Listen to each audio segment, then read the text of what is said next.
पड़ता है। आज हम देख सकते हैं कि बुनेर में, बाजोड़ में और बडग्राम में, मानसहरा में, सवात में क्या सिचुएशन है। बुनेर की अकेले की बात की जाए तो यहाँ पे 200 से ज़्यादा अमवात हुई हैं। अभी भी बहुत सारे लोग मिसिंग हैं और 200 अमवात का मतलब है कि पूरे कस्बे देहात सफ़ाई हस्ती से मिट गए हैं।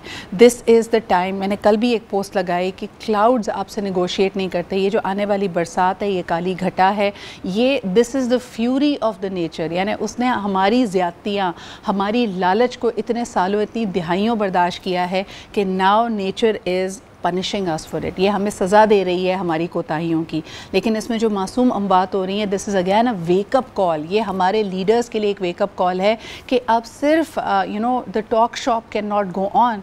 सिर्फ इसके बारे में बात करने से हल नहीं निकलेगा। लीडर्स हैव टू बी, और एज अ सोसाइटी हमें सवाल उठाना पड़ेगा। ये हमारी कोई रिजिलियंस नहीं है, ये हमारी ढिठाई है, ये हमारी क्रूअल्टी है, ये हमारा जुल्म है कि अगर हमारे सामने ये सिचुएशन हो रही है और हम फिर सुबह अपने आप को कपड़े झाड़ कर अपनी हिम्मत को जमा कर अपने जो आशियाना हमारा बिखर गया उसके लिए हम खड़े हो जाएं।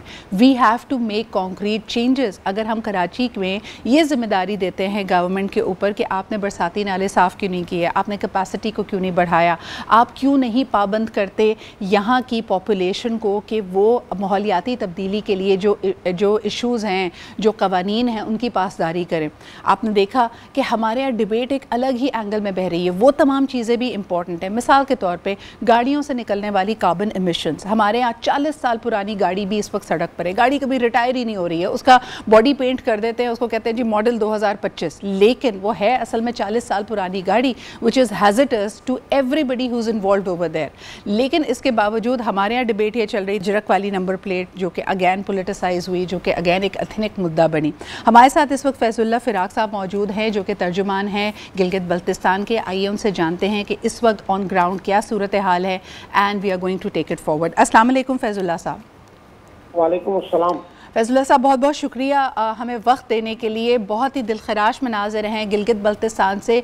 बहुत सारे ज़मीनी राब्ते जो वहाँ तक रसाई थी वो ख़त्म हो चुकी है। मैंने ख़ुद एक रील देखी जहाँ पथरीले पहाड़ी इलाकों से लोग जनाजे उठा रहे हैं एंड देर एब्सोल्युटली अलोन। यानी उस जनाजे को उठाने के लिए वो अपनी ज़िंदगी को जोखम में डाल रहे हैं। इस वक्त मुझे बताइए कि क्या सूरत हाल है और इस आने वाले हफ़्ते में क्या मज़ीद वार्निंग्स दी जा रही हैं वहाँ के लोगों को? इवैक्यूएशन कैसे आगे बढ़ रही है?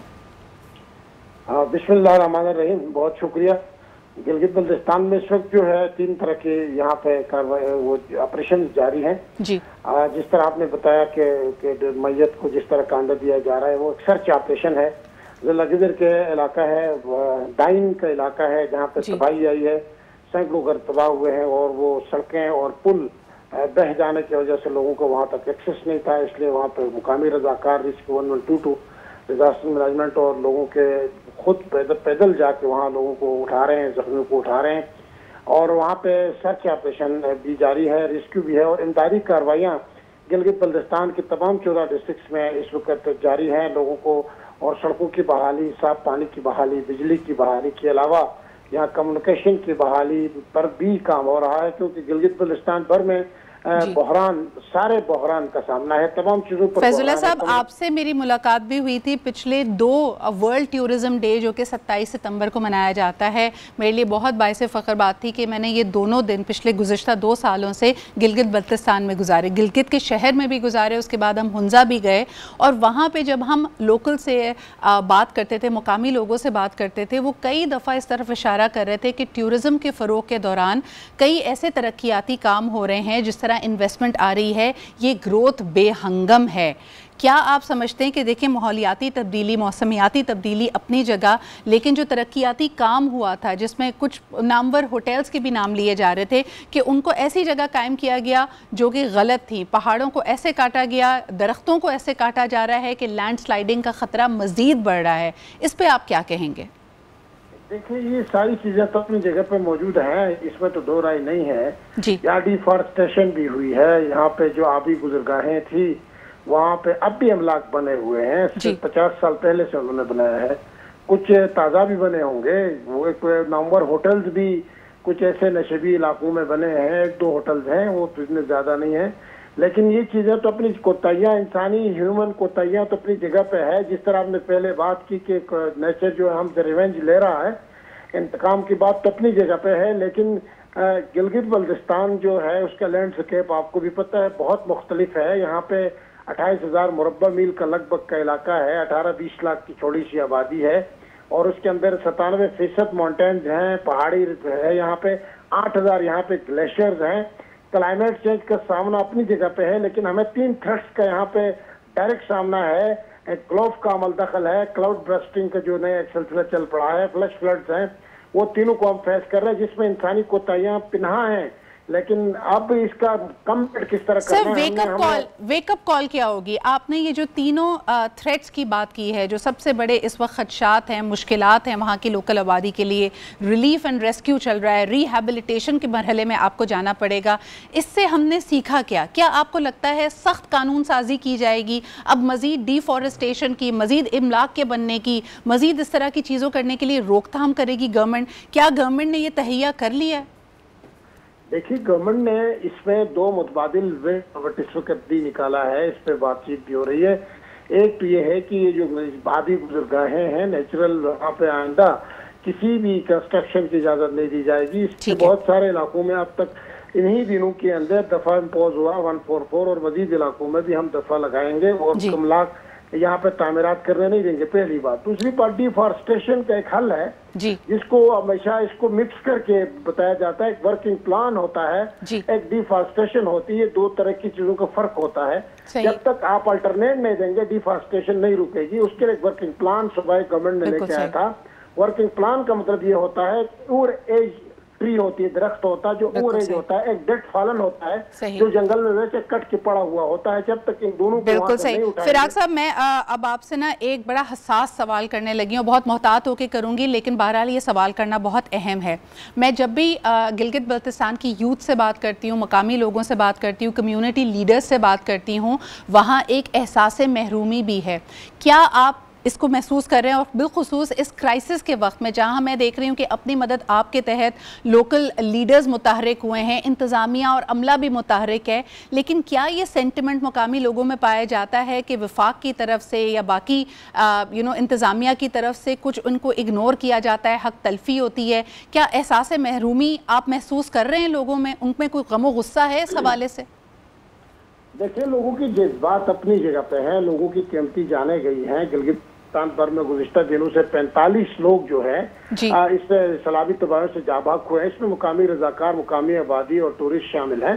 41 से ज्यादा अफराद इसमें जख्मी है। बहुत बड़ी तादाद है 18-20 लाख की आबादी के अंदर।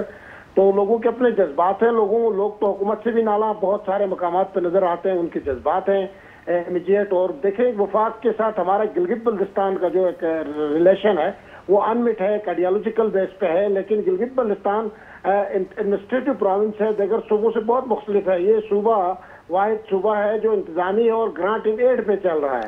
एक के पीछे से भी ज्यादा वल्नरेबल है, ये कश्मीर से पीछे से ज्यादा वल्नरेबल है।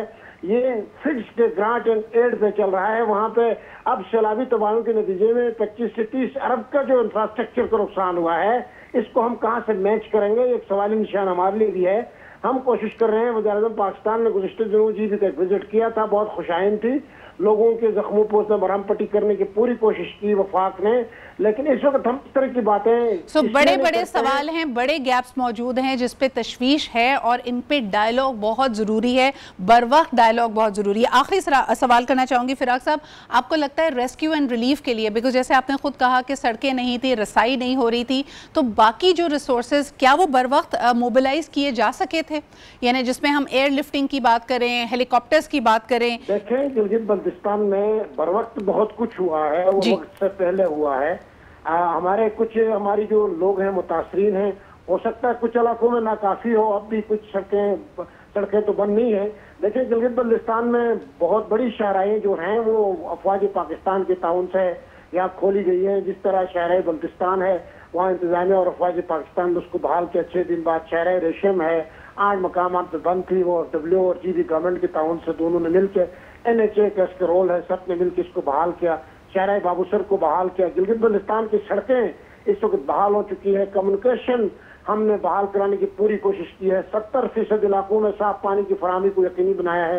इरिगेशन चैनल के ऊपर मुतबादिल हमने पाइप फराहम की है। इसके अलावा गिलगित बल्तिस्तान ये बड़े इकदाम हैं फैजुल्लाह फिराक साहब, और हम कोशिश करते हैं, उम्मीद करते हैं, दुआगो हैं कि राहत जल्द से जल्द पहुँचे, क्योंकि यकीनन गिलगित बल्तिस्तान में मौजूद हमारे बहनों और भाइयों की तकलीफ़ में इस वक्त पूरा पाकिस्तान उसको महसूस कर सकता है, KP की मुश्किल को महसूस कर सकता है, कराची तो seems to be in the same boat. आपका बहुत बहुत शुक्रिया हमें वक्त देने के लिए। इस वक्त हम एक ब्रेक की तरफ बढ़ते हैं और नाज़रीन आपको बताते चलें कि इसके बाद जैसे मैंने बार बार कहा, सलाम पेश करते हैं, खिराज तहसीन पेश करते हैं हमारे रेस्क्यू के अमले को, चाहे वो निजी अमला हो, चाहे वो रेस्क्यू 1122 हो। उनकी बहुत काविशें रही हैं, मुश्किल तरीन हालात में 48 घंटे से ज़्यादा हो चुके हैं कि ये टीम्स काम कर रही हैं, मुतहरिक हैं,